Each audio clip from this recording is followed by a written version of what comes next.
Hello guys, once again welcome back to my channel. I hope that you are doing healthy and are doing absolutely great.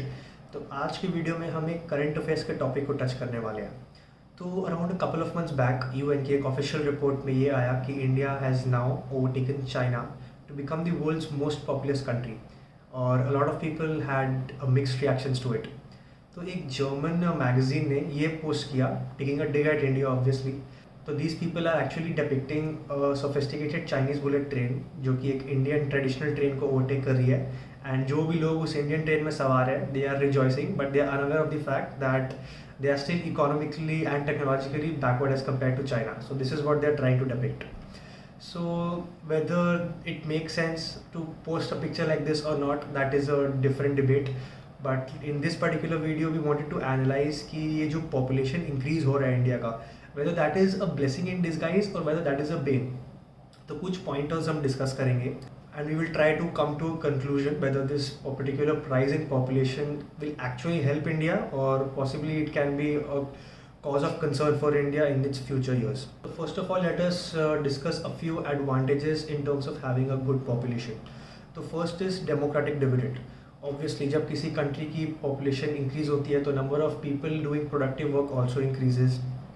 और India की जो population है उसका average और median age अभी pretty young है. तो India का अराउंड 28.5 ईयर्स है the average age which is around 38.3 years for US, 38.4 years for China and 40.5 years for UK. And this report is as per Worldometer. और India का main advantage ये है ना कि इंडिया के लोग एक्चुअली इंग्लिश जानते हैं तो which is a global language and a lot of Indians, a majority of Indians know how to communicate in English, specifically the people who are living in urban India. So this gives them an additional advantage to turn global and make sure that the opportunities are there and they are grabbing those opportunities with both hands and making India a more productive place. अब second pointer आता है market potential.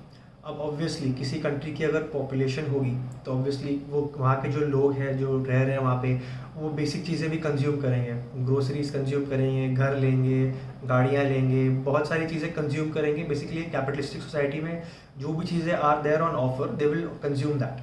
So this makes India a very good and a very large market of 1.7 billion people.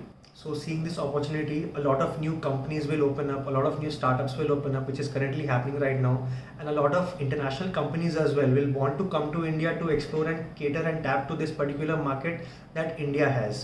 So this will lead to an overall development of the country also and will lead to a rise in employment as well. अब हम third point discuss करते हैं. तो third point है increasing global influence of India. अब obviously India की अगर population बहुत ज़्यादा है तो there is a high probability that a lot of people will grow in their respective career fields and will go on to do great things. तो इससे क्या होगा, India will definitely start to influence global trends as well. जैसे कि आप देख सकते हैं कि जितने भी अमेरिकन एमएनसीज है, गूगल, माइक्रोसॉफ्ट, यहाँ तक कि एडोबी, सारे के सारे, वर्ल्ड बैंक, सारे के सारे की जो सीईओज है they are from an Indian origin. So this gives India a lot of soft power over the other countries. जो इंडिया का जो कल्चर है, बॉलीवुड, इंडिया का जो क्रिकेटिंग कल्चर है, so a lot of people relate with these particular aspects of India and this makes India a global influence. आपने recently हाल ही में भी देखा होगा कि बहुत सारे इंटरनेशनल यूट्यूबर्स इंडिया में ट्रैवल कर रहे हैं और इंडिया में को एक्सप्लोर करते करते कंटेंट डाल रहे हैं.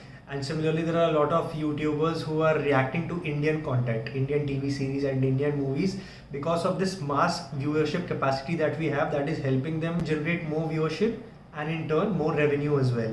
While these three things were very positive factors in which how India's population can be a blessing to them, there are other factors also which may point to the fact that overpopulation can lead to some consequences as well. So let us discuss them. तो first वाला है negative impact on पर capita income. तो obviously जब किसी country का population बढ़ता है तो पर कैपिटा इनकम ऑब्वियसली डिक्लाइन होता है. तो इस ग्लोबल रैंकिंग्स में जीडीपी पर कैपिटा में इंडिया का रैंक बहुत नीचे आता है. अगर आप करेंट डेट पे इंडिया का पर कैपिटा इनकम देखें which stands at $2,256 which is approximately 1.7 lakh rupees per year as per the world bank. But India में जो अभी पॉलिसी चेंजेस हो रहे हैं, मेक इन इंडिया को बीजेपी गवर्नमेंट जो है ये प्रमोट कर रही है. And the government is also pushing towards digitization. Technologies like UPI and digital payments are being exported to the other Western countries. So these are the things which can lay a positive impact as well. Second drawback है rising unemployment. अब एक problem तो है, जैसे suppose India का जो population है वो बढ़ता है, तो obviously there will be a requirement of more people being employed. तो जितने लोग आ रहे हैं सबको अपनी रोजी रोटी कमाने के लिए कुछ ना कुछ फॉर्म का एम्प्लॉयमेंट तो अपने लिए जनरेट करना ही पड़ेगा, राइट। तो इससे क्या होगा, जॉब मार्केट में जॉब्स की डिमांड बढ़ेगी। लेकिन एक और प्रॉब्लम है कि जॉब्स करने वाले लोग एक्चुअली में वो जॉब करने के लिए स्किल्ड है कि नहीं। एज ऑन डेट इंडिया का सिर्फ 5% वर्कफोर्स ऐसा है जो स्किल्ड वर्कफोर्स में पार्टिसिपेट करता है। बाकी सारे के सारे जो लोग हैं वो अनऑर्गेनाइज्ड वर्क में काम करते हैं और वो अनस्किल्ड लेबर, अनस्किल्ड डिपार्टमेंट में काम करते हैं। और थर्ड नेगेटिव एस्पेक्ट है वेल्थ इनइक्वालिटी। तो जैसे इंडिया की पॉपुलेशन बढ़ती है तो there will be a lot of disparity in terms of wage gap as well. India का जो वेल्थ इनइक्वालिटी है वो इंक्रीज ही होता जा रहा है, and with the rising population this gap is only further going to increase. आपने मुंबई में देखा होगा कि स्काई स्क्रीपर्स के सामने ही बहुत सारे स्लम्स होते हैं। तो this points out a very huge problem जो कि है इनकम इनइक्वालिटी। तो अभी जो है, जो टॉप 10% ऑफ पॉपुलेशन है इंडिया का, they currently hold 60% of the country's wealth, whereas जो इंडिया का बॉटम 50% पॉपुलेशन है, they just have 6% of the nation's wealth.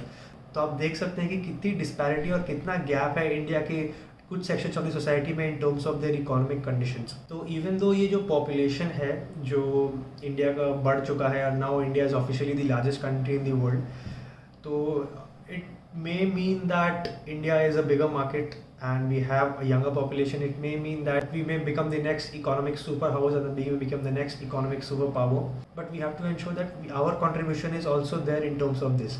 जो गवर्नमेंट है वो अपनी पॉलिसी मेकिंग के थ्रू बिजनेस करना और आसान बना सकती है, where more startups and companies can thrive. But our productivity and our contribution to the society also will ensure that India becomes a superpower, and this population in which we are the leading world right now comes out as a blessing for us and does not haunt us in the future. If you like this video, please hit that like button and share this with your friends. We'll see you in the next video.